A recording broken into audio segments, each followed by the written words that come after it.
Hey everybody, this is Emily Moyer and Michael Wan is with me. This is Project Kids number 10. This morning fell out a lot different than we planned. So we're we are down a Walter Russell rabbit hole, which is not what we had intended to do on this show, but what we're finding is interesting. So welcome to the show. Hi, Michael. Nice to see you. Nice to see you. Happy almost Thanksgiving week holiday. Yeah.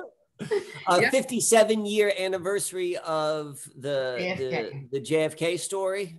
Yeah, and supposedly, according to dark journalists, and also, I mean, there is this weird video of this Conan Watnick guy that JFK's memorandum 57 has been enacted. So I don't know. We'll see.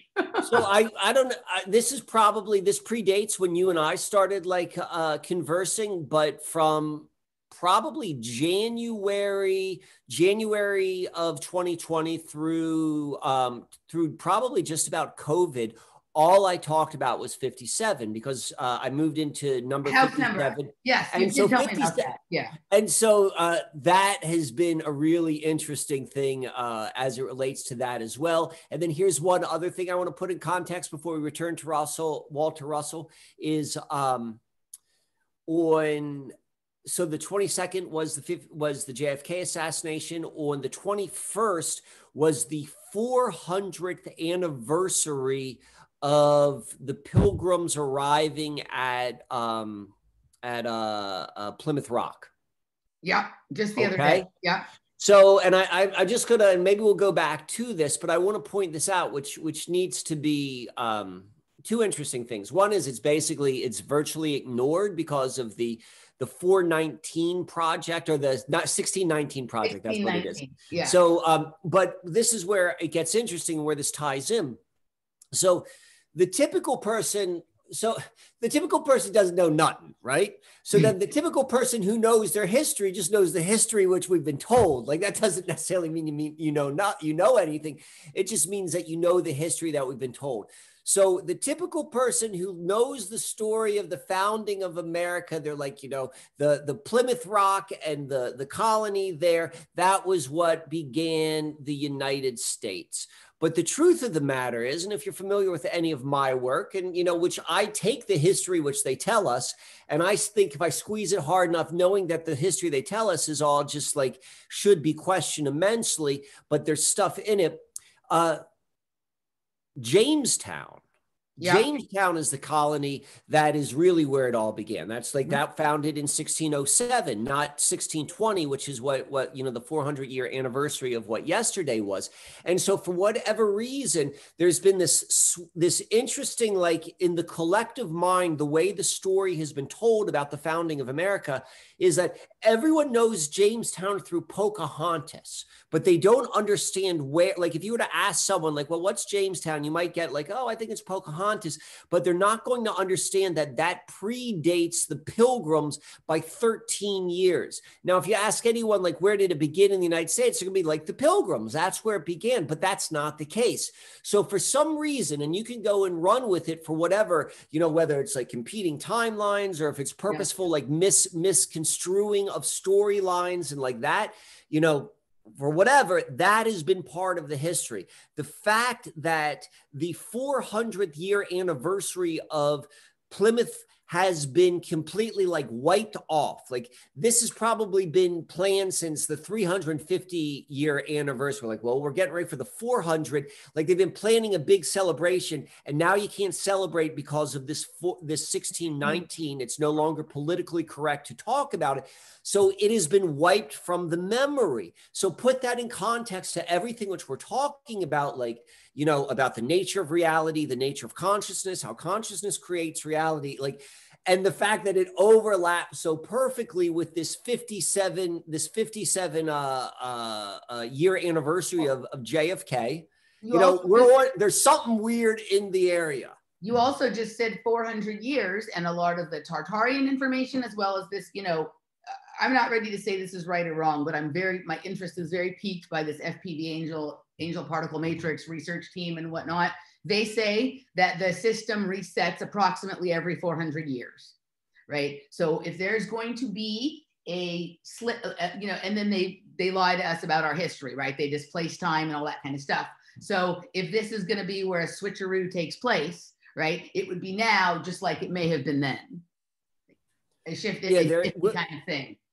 Well, let's go with the 400. So this runs with a lot of like the work which I've done when I first started talking about the Susquehanna.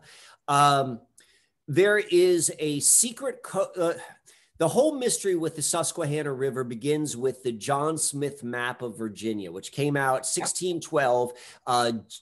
Francis Bacon, all this sort of stuff, but there's a secret code in there. At least I begin with that with a hypothesis, and that secret code is a location, and that location is the 40th parallel at the Susquehanna River. And so because it's all tied with Francis Bacon, you know that you form it as a hypothesis, because that's what Francis Bacon, one of the things he's known for. Like the clues to deciphering it are built into the stories once you realize that. Yeah. So like you go with that. So I went and I looked at exactly the 40th parallel at the Susquehanna River, like exactly, because there's technically 70 miles between parallels, and it's like broken up to degrees and minutes and so forth. But I started with the most exact 0 minutes, 0 or 40 degrees, 0 minutes, 0 seconds. And at that location is a park, and that park opened up exactly to the day 400 years is the establishment of Jamestown, and John Smith was the leader of Jamestown. You can see how this all connects. So then you go and you look at, so that got me hooked. John Smith is also one of the characters in the Man in the High Castle. Exactamundo. John Smith is also like, you know how we use John Doe is a legalese term in the United States for like someone's name who is not to be released. Either you don't know it or it's like it's protected. It'd be like John Doe #1. In Britain, they use John Smith. And so John Smith has like many double entendres for like, it's a placeholder name. Yeah. And if you know anything about Francis Bacon, also Francis Bacon is he's the man who's accredited for creating modern English. So the transition from like Middle English to modern English that happened through the works of Francis Bacon, Shakespeare and the King James Bible. And he also played a huge role in the shaping of our modern legal system. Now, I can't say I know this for certain, but I'm suggesting that he's also the guy behind the name John Smith in the British legal system. But nonetheless, so I was going into all this sort of stuff, and 400, I'm like 400 years, it doesn't take very long before you scratch the surface and you're like, oh, within basic gematria, 400 means the end of a cycle. Yeah. In Hebrew gematria, like the final letter in the Hebrew alphabet is Tav. Aleph is the first, Tav is the last, and Tav has a value of 400. 400 is the end of the cycle. 400 breaths, 400 this, that, but 400 solar cycles is huge. And then we go and look at like the role of 400 within Rastafari, the role of 400 within the Bible. Like 400 is definitely a key like end of a cycle. And they're all lining up. So this is where I've seen from my research, we're going to loop back to this, is like the first cycle ended on 2007. Like that's supposedly when like the Jamestown Cycle began. It started in 1607, the founding of Jamestown, and it concluded 400 years later to the day with the building, the opening of this park on the 40th parallel of the Susquehanna River. Same day, the bushes are like part of like the Jamestown celebration. This like was marked by the Virginia Tech massacre. Yeah. All that stuff happened. Then you've got like the 2012 stuff, which is weird. Yeah. And now we've got this 2020, like this whole sort of time frame, like this window, there's something weird between like from the 07 to 012 and 012 to 2020. And we're seeing it marked mostly in the United States by the establishment of Jamestown and the establishment of what's it called? Plymouth Meeting or Plymouth Rock. Okay. And this is lining up with the JFK assassination and weird stuff. Yeah, stuff is super weird. So we had kind of a different show plan for today, but I was talking to Michael before we started about Walter Russell, and this is going to be a little bit shorter today because Michael has to go to work and I was a little late because I had to drop my car off. So we were talking about Walter Russell because neither of us have ever looked very deeply into him. I was a little bit more familiar than Michael. So we started just looking at Walter Russell, and we already found some stuff to dig into. So we're going to kind of continue on with that here. And where do you want to go, Michael?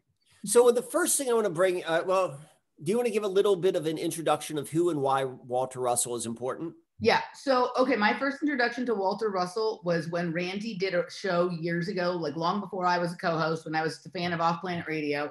He did a show with a gentleman named Matt Presti and a gentleman named Robert Otte, and they were working for the Walter Russell Foundation. This was the first time I'd heard of him. And they were basically talking about his sort of design for things, the way he saw sort of energy, earth, light, all of that kind of stuff.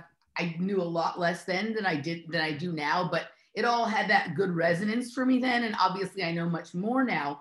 Walter Russell has been coming up a lot again in the last, I'd say, 8 months. I've seen him interviewed a lot. He's not Walter Russell, but Matt Presti's been interviewed a couple of times by Crow and a few other people. I think he was just interviewed by Christine Anderson, like after not being around much for the last several years, right? He'll make a video every once in a while, but he's been having, you know, a lot more, been on the rounds a lot more. And then when I started following this FPV angel kind of stuff, they refer constantly to Walter Russell and his design of his sort of machine as being like I'm still like, I actually think I'm going to talk to them today. So I want to make sure I'm understanding this clearly, but that the way that our realm sort of works is largely matches up to the design of Walter Russell's machine, and that light and water and stuff like that, and basically free energy, right? It's basically whatever's running this realm is basically like a large free energy kind of device or something like that, if I'm understanding.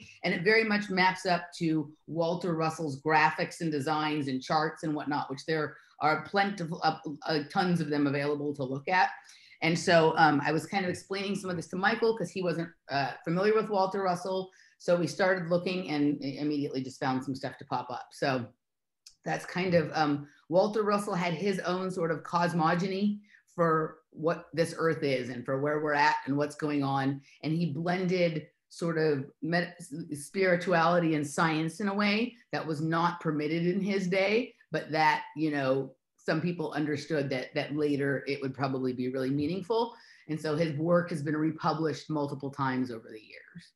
And his famous book is called The Universal One, and he has another called The Secret of Light and one called A New Concept of the Universe. He has he has about 5 or 6 books. So yeah, anywho, doesn't sound like an old, like when you read his stuff, it feels like stuff we talk about now, but it was written, you know, in the early 1900s. So that whole time period has a lot of like, so it gets real kind of murky. Like this whole, like it falls underneath, I guess, the New Thought movement is what they call it. Okay. Which is like kind of the birthplace a lot of like new age stuff. And the whole area is murky for a variety of reasons.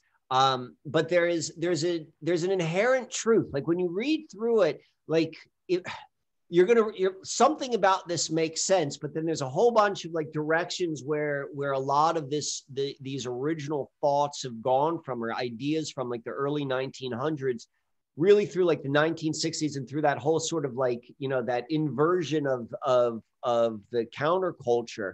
But he is part of, at least from my opinion, a part of like that original introduction of these ideas into a lot of Western minds. What I got excited, so there are a couple of things which I want to talk to you about, like which in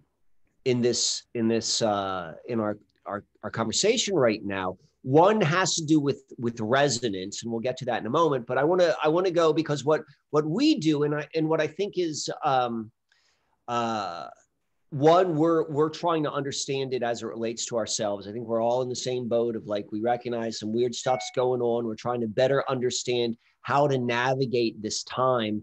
And we're both recognizing that this idea of resonance plays into it. And resonance can mean a lot of different things, but it's a way of like connecting with the thing you want to connect with to move through. So I want to go into like resonance But one of the things which we do a lot in these conversations is we talk about our own personal stories, which is actually resonance. When you talk about your personal story as it relates to the greater story, you're looking for your resonance with that. So that being said, like with this Walter Russell, here are the two hits. So the first thing is, so Walter Russell, can I get screen share for a moment? Yep.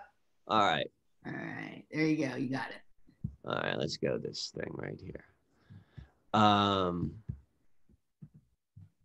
So we see Walter Russell and like later on in his life, I guess him and his then wife, Lau Russell, they discovered Swanoa. You know, it's what I like. I can't help, this is the way I'm wired. Swanoa. You could see my name's like right in the middle of it, right? Yeah. And you see they hit it for you, Michael. You're in coach in there. There we go. I love it. Yes, this so is how we I got do it that. too. But then we go look right here. This is where Swanoa is. Swanoa is right here in Virginia, and it's about 125 miles from Morgantown. It's like yay! Okay. So you see it. You see where we're going. So this is Swanoa. It's like right out. If anyone's here familiar with this, with Virginia geology or geography, it's right by Charlottesville, kind of like the Shenandoah Mountains sort of area, which that in West Virginia is kind of like, when I say no man's land, there aren't many major population centers, which is usually a good indication that there's something there. Particularly if you're continuously seeing this part of Shenandoah area has a lot of really, really, or is the headquarters for different like esoteric societies, different Buddhist societies. This is where the CIA, like where the farm is, where they do all of their training. This is where all the billionaires, like there is a higher concentration of billionaires living in this part of like Virginia. So it's like there's something there. They're all the clues. So and it's very close on the other side of the mountains is where you find yourself. So going back to resonance, like, of course we're going to go and immediately kind of resonate with this Walter Russell. Like, I don't know much. And I'm excited for as you go deeper with the research into this organization, to find out how that taps in, because I think there's something there.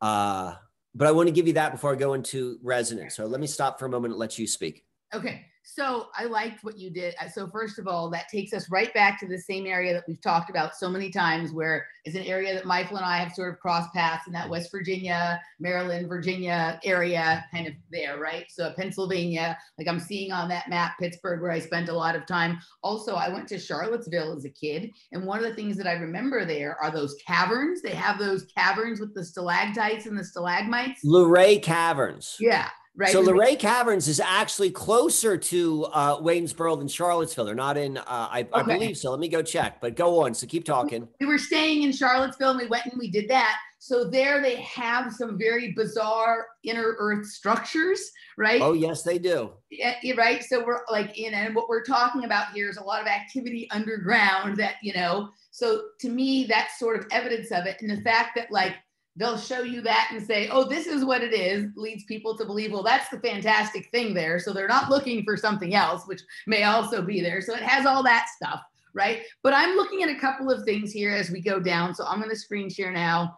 And okay. Let's see. So here we go. All right. So I didn't look at this. I was mostly looking at his images and his graphics and stuff like that before there. But we're come down here and you hit this part with life with Russell at the Swanoa, but there was something, I was looking at this sort of Russell cosmogony, right? And what it says here is, in May 1921, Russell claimed to have experienced a transformational, revelatory event that he later described in a chapter called The Story of My Illumining in the 1950 edition of his home study course.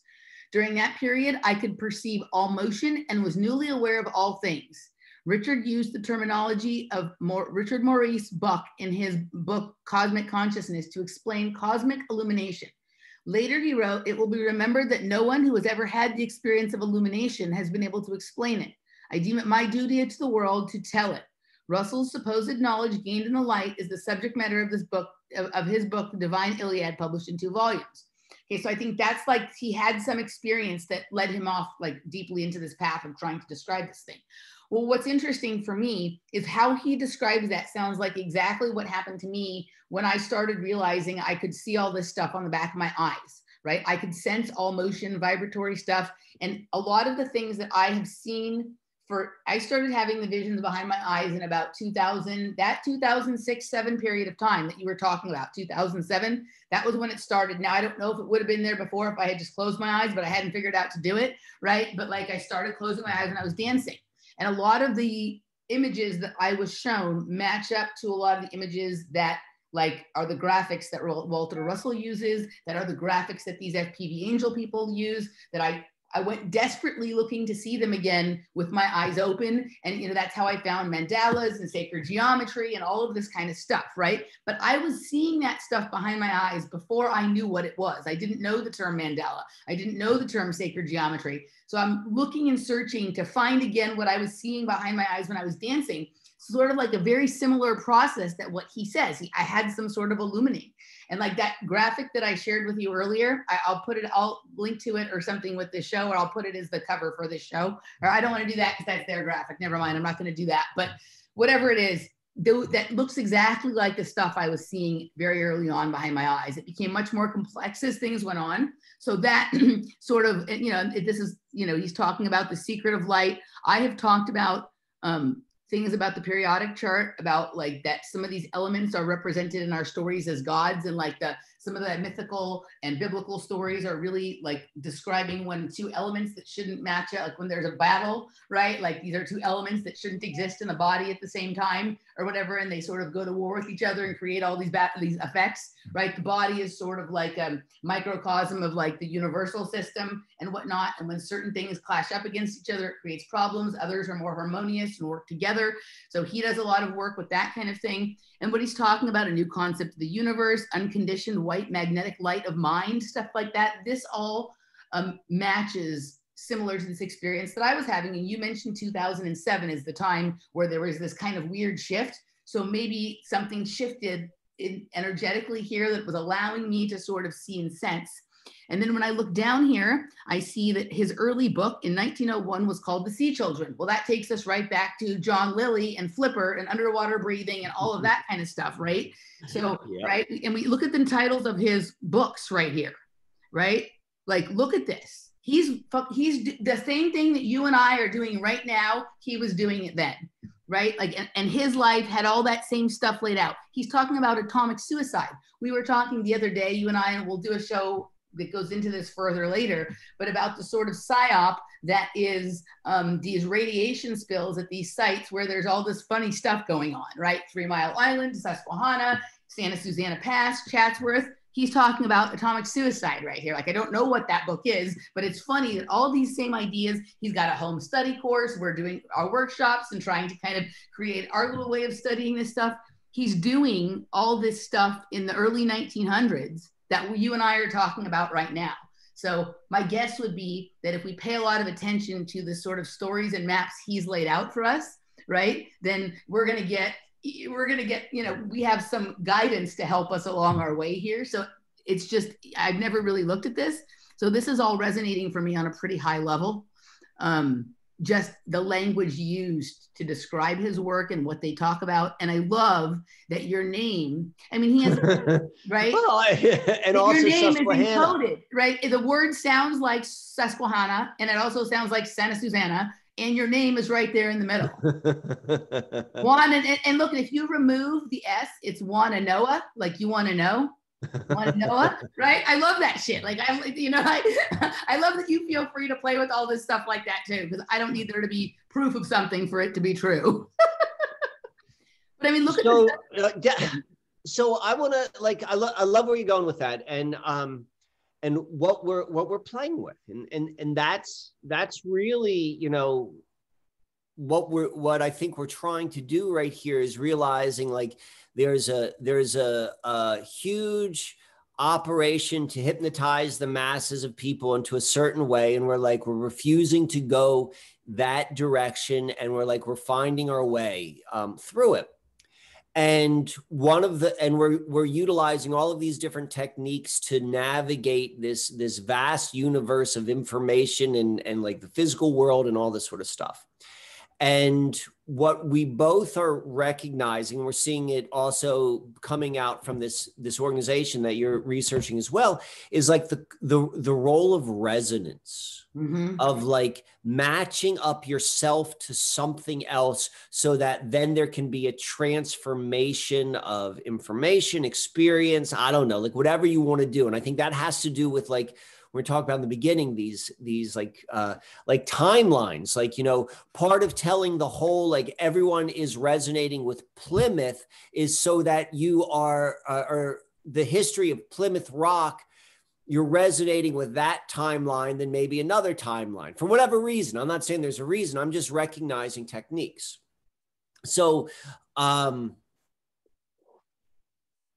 these symbols that you're showing, and like what you see in the back of your eyes, I think like the more we play and we understand, and they place these different sort of shapes over physical maps to understand what's happening on the map, I think that's a really powerful thing. But I also want to share what I've been doing this week. Can I do that? Yes, please. All right. Because we've been because this is a good story. So because it's all about resonance. This is where it's going. I'm going to, you know, talk about like how we do this, because I think part of you and I were talking about this offline before we started recording, is this idea of resonating, of resonance with these things. Like it's a word, it's a concept that we can kind of grasp, but what it actually is, the skill of doing it is a little bit more difficult to understand. You know, and maybe it's different for each person. Like, I think it's that complex, like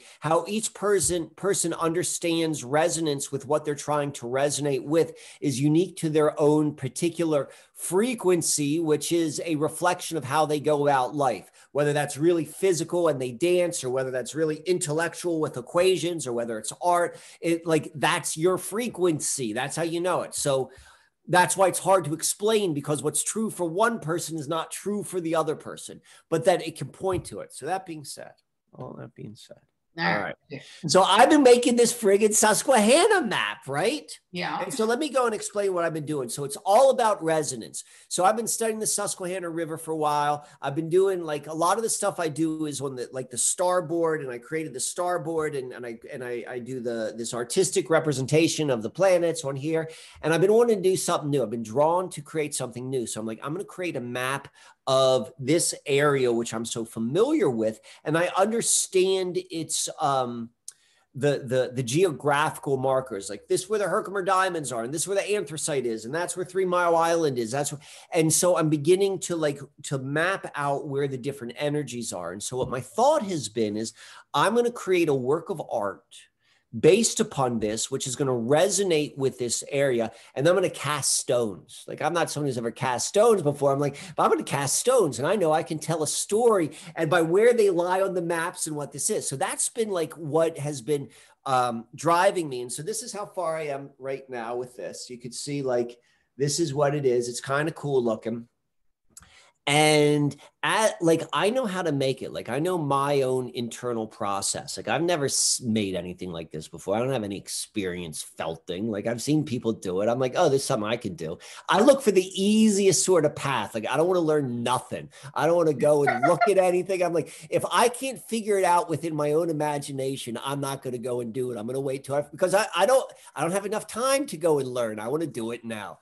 So I'm going and undo this. I know how to do shit. And I think that's the truth for everyone. Like this, I do it with art, but you do it with whatever your thing is. So I'm figuring this out. And I'm not really certain how I'm going to go and work with this. I'm like, I know what I want to put on the map, but I'm not quite there yet. And then it occurred to me. I'm like, oh yeah. Remember the book, The Gaia Matrix? Yep. Okay. Geometry of plate. Yep. So the Gaia Matrix, they've got this one this one place right here, this map right here. Yeah. Like I get into ley lines as an idea, but I'm like, until you can like show me something I can measure, I'm a little bit suspect. But this book I love because it's like right in my own backyard. And they've got all of these ley lines right in the same place of the Susquehanna River. The guy doesn't talk at all about Susquehanna. He's coming from another perspective. And I'm like, I'm going to sew his ley lines onto my map. I'm going to overlay his ley lines onto my map. And that's going to add another layer to this casting of stones, which I'm going to do. Yeah. And so I'm like, and that's a little bit of trickery because you're looking at one map. And if you could see closely, like there's this rectangle in the middle. Yeah. That was my own drawing because that rectangle overlaps the area of my map. So I can see what I need to go and create. And it's kind of tricky and like it requires a whole lot of spatial ability, but I kind of like this as the challenge, which I find kind of fun. And I'm like, okay, all right. This is it. And each one of these ley lines is like, not only is it labeled, but the guy says why it's labeled and the energy of it. That's why I like this book so much, because I'm like, that's the truth. I can understand that based upon this history and this other stuff, which is on there. So I'm excited to do this. I've been thinking about it for a couple of days and like the Saturday comes and like, this is the day I'm going to put my first ley line on this map. And to me, in my reality, I'm like, when I think about the art a lot, like how I'm going to create it. That's where I get a lot of joy out of it. Like I lie in bed and I think about it. And then the moment it goes from an idea to physical reality, that is the most the most important thing. Like that is in my life and how I work with reality, like that's the big bang. That's when it goes from this to that. That's a major transition, which I believe is in resonance to these machines you're talking about. Like when they do a change, like this is me with my machine. Like we each have our own machine. So I go and I'm like, okay, Saturday, I know this is where I'm going to do it. I draw where the line's going to be on the back with chart. I do all this with like a straight edge. I'm measuring it all out. And I'm about to do that. And Jenny has someone coming over to the house right around the same time. All right. Yeah. And it's a friend of hers, someone who I don't really know that well, but I have a connection to her. This woman who's coming over, she actually used to work. She was the assistant to my ex-wife. So there's a connection to that. And this woman's coming over and she's bringing over her new baby. Okay. Baby's like, I don't know, like 6 weeks old. And I've been talking a lot about this when I do like my one-on-one work with people. I'm like, there's something really, really significant to any child, like any child which is conceived during this time period we're in right now, who's born during this time. Like, there's the truth is in the pudding. Like that generation is part of this. And so like, I hold that in my navigating of reality, that's real important. So like, there's this child coming over. And so like, I'm thinking that's really like, I look at that as like an honor and like all these sort of things, like this new being born in right now, it's coming into the house, all this sort of stuff. And then the child comes in and like I meet, and they're meeting right when I'm going to start doing my first sewing. And so I'm like, what's the child's name? They're like, oh, the child's name is River. I'm like, that's kind of interesting. So now I'm seeing like all of this resonance. It's resonating. So, okay. So everything is going, they go into another room. I'm going to go and do my thing. And so like a little bit of nuts and bolts. If you've never like sewn anything before, like particularly something like this, like when you've got a really long piece of thread, like I'm using this embroidery thread, like it gets really complex. So what gets complex about it is it's real easy to get knotted up because you're like pulling it through. And like, if you're not careful, it gets knotted up. And I don't have any experience doing it. And this is the longest piece of thread, which I've ever worked with before. So I'm like, okay, how am I going to do this? Blah, blah, blah. And like, I'm getting kind of frustrated because it's hard to do, like just the physicality of it. It's a skill set. Like there's a reason why, quilts cost a lot of money because it's like a hard thing.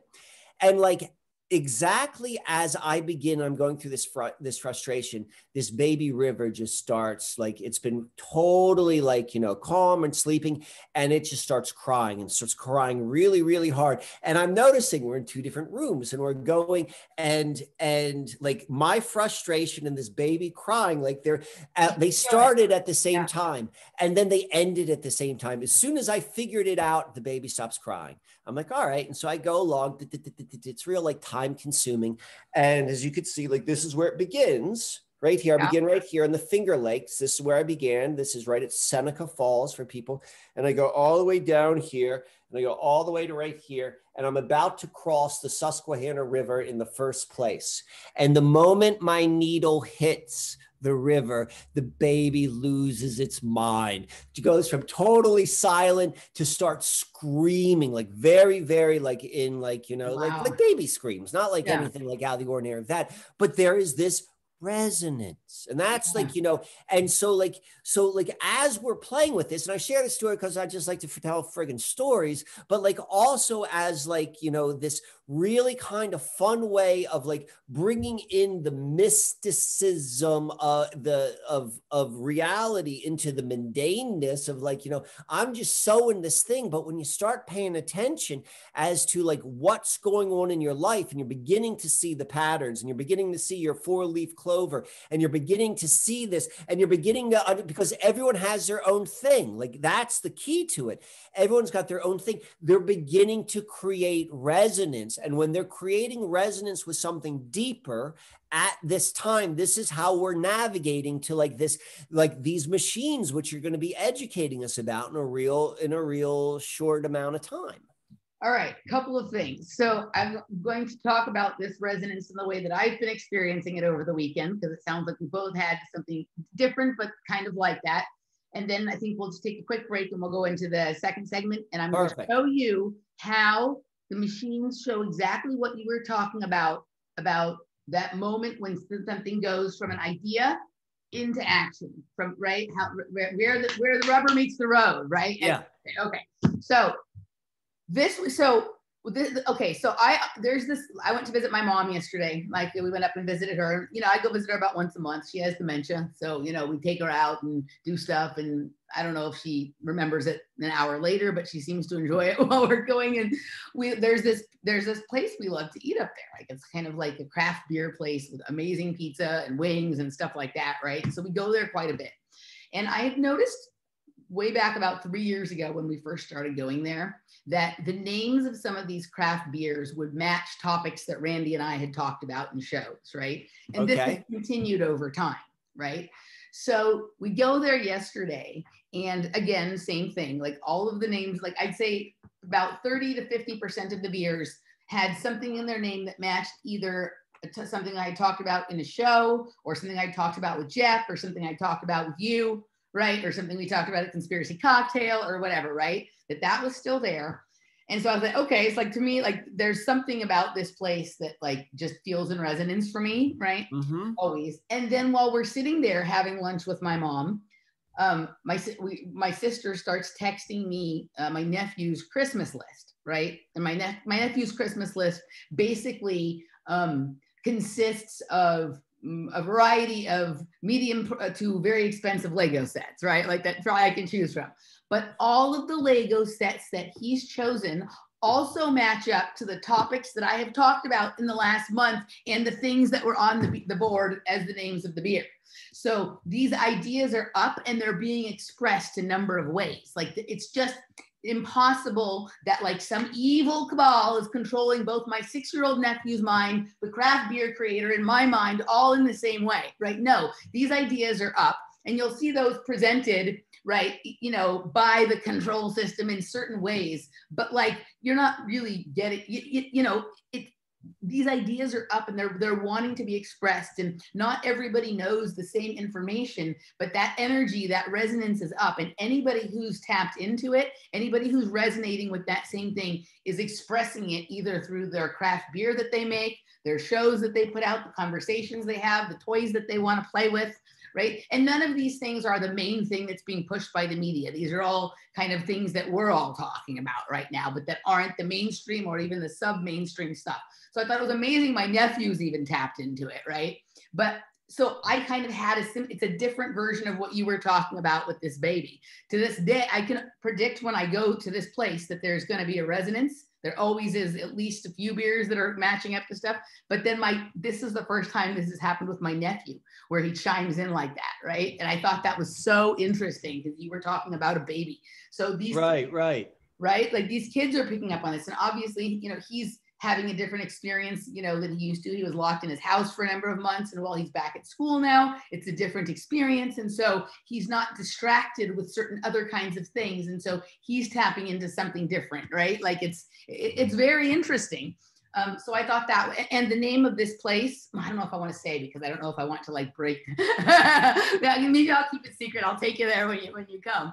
But definitely. Yeah, but you know, it's fascinating to me the way that just happened, and it all happened in the same hour. Like she texted while we were there, right, with this list, right? And of course, one of the items on the list is something we're talking about today. He wanted like the under ocean exploration base Lego set, right? It's going to explore like the ocean floor. And here we're talking about the sea children, and we've been talking about John Lilly and, you know, and the other ones were different things, but the other ones, one of his sets has something about a green dragon, and that's part of your work, right? Like the green dragon and whatnot, right? So it wasn't just, it's fascinating to me how this was, you know, popping up and about, but I like that. And you know, and it has to do with things that we're working on, not just things we're talking about, but, you know, we've done research into these things, and you're creating some art about some of this stuff and whatnot, you know, and then this kind of comes together, and like something is up, right? Like something is highly up that creates something's up. Something's up, dude. Without a doubt. And I think you're right. And almost like the more things that you can touch with it, like, you know, like research is mental. Like the art is like creative. So like one is mental, rational, one like art, any sort of things like that is mental as well, because you got to think through it for the most part. I mean, I guess there's some expressions which are a little bit more like just completely like unconscious. But that's a different part of how you're touching it. And then physically when you're doing something. So as all of these different things, which we're talking about, yes, there's something going on. And I have a question just popping to my mind, because we were talking about this one at Conspiracy Cocktail. When you were researching the Green Dragon Tavern. Yes. Right? Did absinthe come up in your research at all? I don't recall that, but I mean, I can see like the obvious connotation. Right, because it's known as the Green Fairy, but some people also refer to it as the Green Dragon. Somehow, based on something Jeff was talking about, we ended up at the Green Dragon Tavern at Conspiracy Cocktail and looking into some stuff and all this green sort of glass artifacts that they have, like related to that kind of thing. But we got into this topic about absinthe because we were thinking maybe, we were talking about that movie Predestination, right? And we were trying to figure out what the bottle they were drinking was. And it came up, we couldn't really figure it out, but one of the ideas that came forth was that they were drinking absinthe. And absinthe is very different than a lot of other liquors. In fact, it was illegal for a number of years, and actually brought back into style or trend by Marilyn Manson, lives in Chatsworth near the Manson Tunnel, right? But the other name for absinthe is wormwood. Like we've always heard a lot about Nibiru and all this, that's another name for it, is wormwood. The other thing wormwood does is like chase parasites out of the body, right? And all the other liquors are thought of as like spirits, but absinthe actually chases some of that kind of stuff away, right? So drinking absinthe is kind of a different experience than drinking almost any of the other liquors, both in terms of like the mental state, because it's got some hallucination properties to it, right? Especially like if you got wormwood in your stuff, but it has a different effect just on the body in terms of what it does. And I'm just curious, I just was curious if you came across any of that sort of stuff. So no, but when you said that and it made me think of something immediately.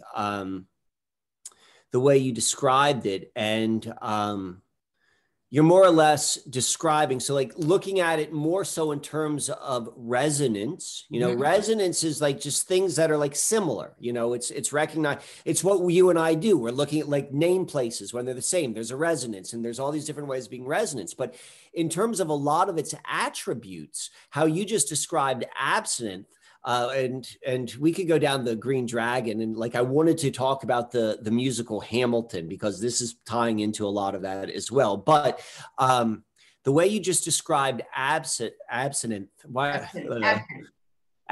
thank you, is more or less how you describe ayahuasca. Yeah.